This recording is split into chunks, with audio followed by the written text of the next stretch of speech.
Avoir une copine est devenu une de tes priorités. Tu ne fais qu'idéaliser cela sans même prendre compte des conséquences. Je vais donc t'expliquer pourquoi les femmes ne servent à rien. Quand j'ai cherché à me développer, je me suis posé une question clé. Comment je pourrais améliorer ma vie? Et hormis ce que je faisais déjà, comme la salle de sport, les douches froides, etc., une réponse est ressortie. Trouver une copine. Je me suis donc engagé dans cette quête à la recherche du Saint Graal. Je me suis rapidement lié d'amitié avec une fille, et j'ai essayé de passer du temps avec elle. Par exemple, je rentrais avec elle en métro quitte à l'attendre, et j'étais même allé jusqu'à l'accompagner pour qu'elle puisse acheter son goûter. Puis un beau jour, je me suis gentiment fait friendzoner. J'ai vite compris le message, et aussi mon erreur. En réalité, cette fille n'avait rien de si spécial.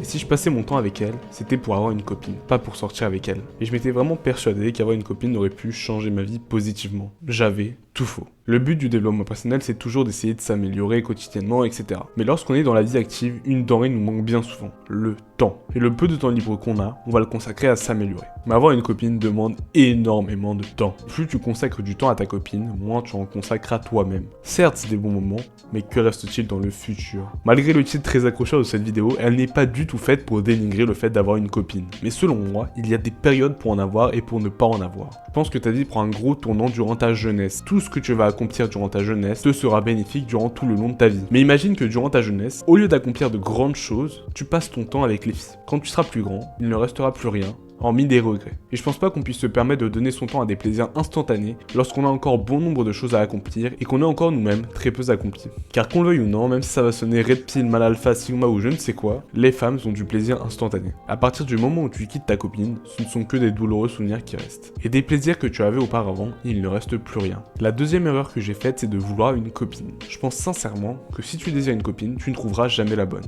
Car dans ton fou désir d'être en couple, tu omets la chose la plus importante, ta partenaire. Dans l'anecdote que je vous ai racontée, je commençais déjà un peu à me développer. Je lisais des livres, j'allais à la salle. Je commençais déjà à avoir une certaine valeur. Je ne dis pas du tout que je valais mieux que cette fille, mais qu'elle ne me correspondait tout simplement pas. Et aveuglé par ce désir d'être en couple, je ne m'en suis même pas rendu compte. Quand tu veux une copine, tu ne veux pas être avec la bonne, tu veux juste être avec une femme. Tu veux combler le vide que tu ressens et tu penses qu'une femme va changer toute la donne. Tu vas donc t'abaisser à la première venue, ne prenant qu'en compte ton désir et pas ce qu'elle vaut réellement. Mais est-ce que ça ne ferait pas que retarder le problème? Lohan LV dit que... Je pense que le meilleur moment pour se mettre en couple, c'est le moment où ça te fait chier de te mettre en couple. Et je pense que c'est totalement vrai, car si même avec l'importance que tu accordes à ton temps, cette fille prime à tes yeux, c'est que c'est sûrement la bonne. L'avantage du développement personnel, c'est aussi de comprendre sa valeur et de prendre du recul sur les relations amoureuses. Je pense que j'aurais pu avoir l'occasion de sortir avec une fille, mais j'ai simplement comparé ce que j'étais maintenant, ce que j'allais devenir et ce qu'elle allait devenir. Quelques mois plus tard, j'aurais sûrement été plus musclé, j'aurais lu sûrement plus de livres et j'aurais sûrement encore amélioré ma façon de penser.